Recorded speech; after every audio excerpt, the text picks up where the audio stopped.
Es por esto que les quiero enseñar cómo entender la Biblia para que no perezcan por falta de conocimiento, para que no tuerzan las Escrituras ni las cartas de Pablo para vuestra propia perdición. Es importante que todos entendamos que Pablo está citando constantemente la Torá y los profetas, los cuales nos llaman de regreso a la Torá para que la vivamos y seamos bendecidos en ella.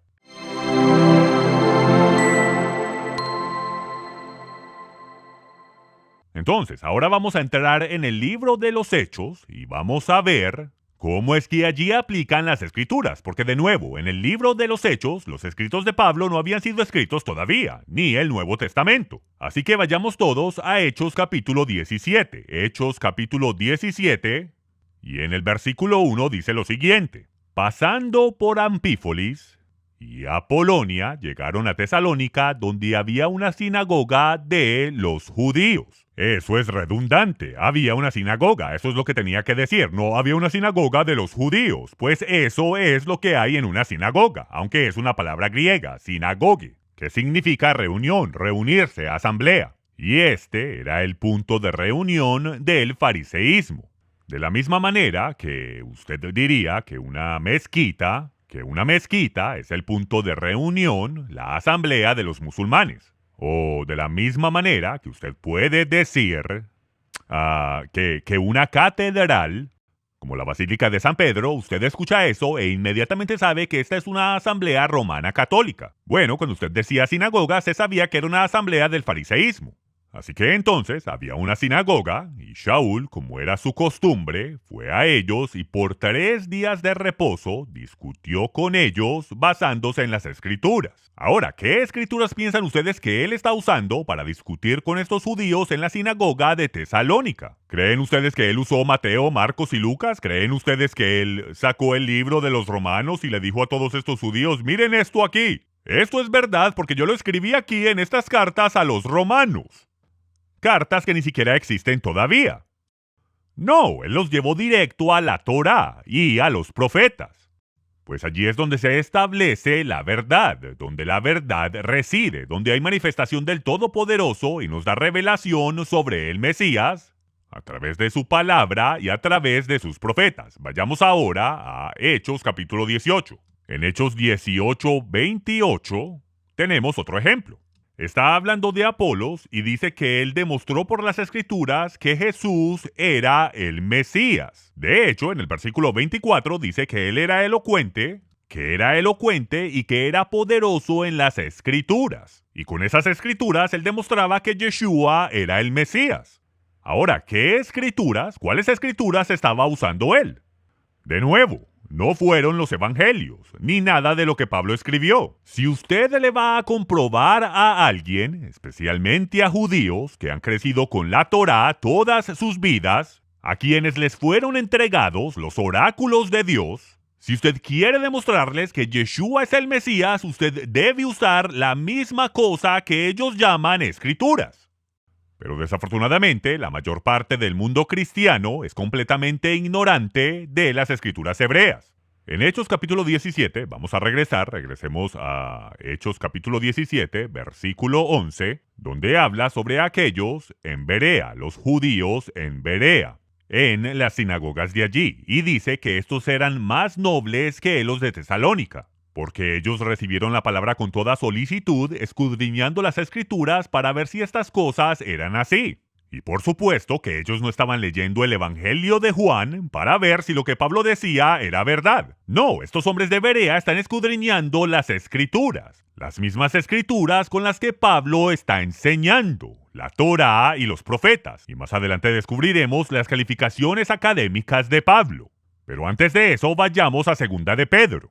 Esta es la exhortación final de Pedro, la cual es muy importante porque él sabe que le queda poco tiempo de vivir. Y él dice, tal como os escribió también nuestro amado hermano Pablo, según la sabiduría que le ha sido dada y os ha escrito, él os ha escrito en todas sus epístolas, en las cosas que él ha escrito, y él habla en ellas de todas estas cosas, las cuales algunas son difíciles de entender. Pedro reconoce que Pablo escribe algunas cosas que son difíciles de entender.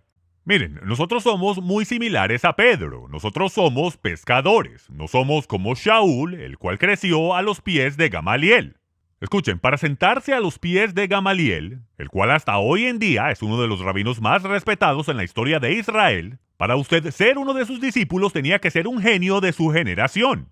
Usted tenía que memorizarse toda la Torá completa, palabra por palabra, de Génesis a Deuteronomio.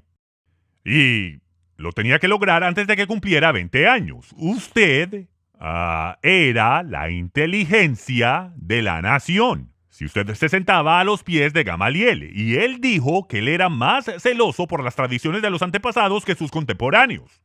Ahora, yo sugiero que muy pocos de nosotros, que ahora estamos al doble de edad de sus discípulos, yo tengo 3 veces la edad y yo todavía no me he memorizado la Torá palabra por palabra.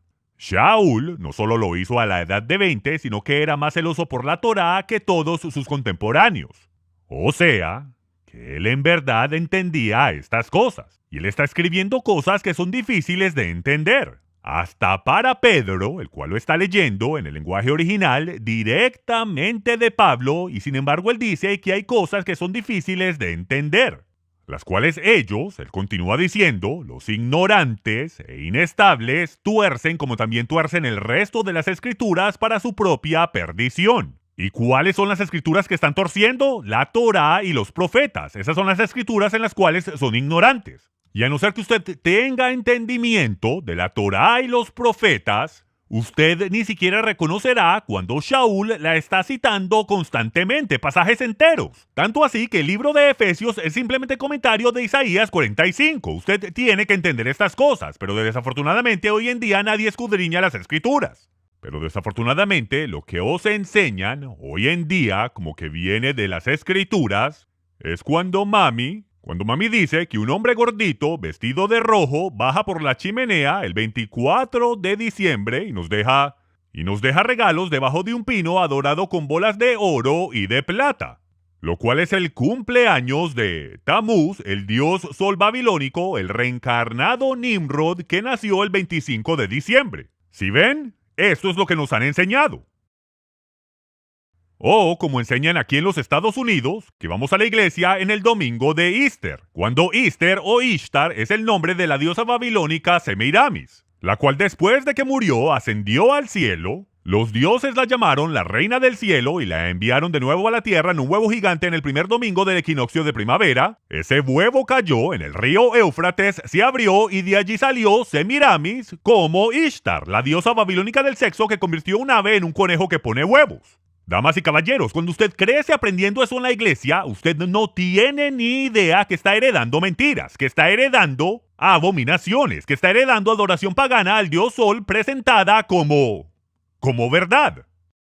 Escuchen, Easter o Ishtar es el nombre de la diosa de fertilidad. Por eso es que en este país y en muchos lugares de Latinoamérica hacen el tal intercambio de huevos de la Pascua, lo cual es un rito pagano de fertilidad, que no tiene nada que ver con la Biblia, no se encuentra en la Biblia. Por eso es que el estándar es la Torá, la cual no cambia. Es la misma hoy, mañana y siempre. Y si no buscamos tener entendimiento de ella, entendimiento de la Torá, lo único que haremos es torcer las escrituras para nuestra propia perdición, como dice Pedro.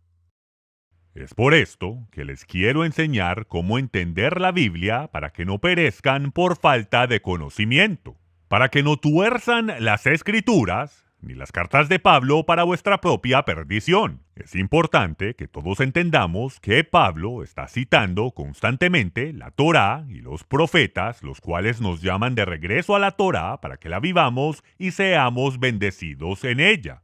Y no olvidemos especialmente las palabras del profeta, las cuales Pedro dice que son muy importantes. Debemos prestar bastante atención a todas sus palabras, porque esas son las palabras que vienen directamente del profeta, al cual debemos escuchar y obedecer. Y que seremos juzgados de acuerdo a las palabras de ese profeta. No hay palabras más importantes de traducir correctamente que las palabras de Yeshua, pero desafortunadamente muchas de ellas han sido torturadas porque aquellos traduciéndolas, aunque haya sido sin mala intención, han desafortunadamente desviado a su pueblo.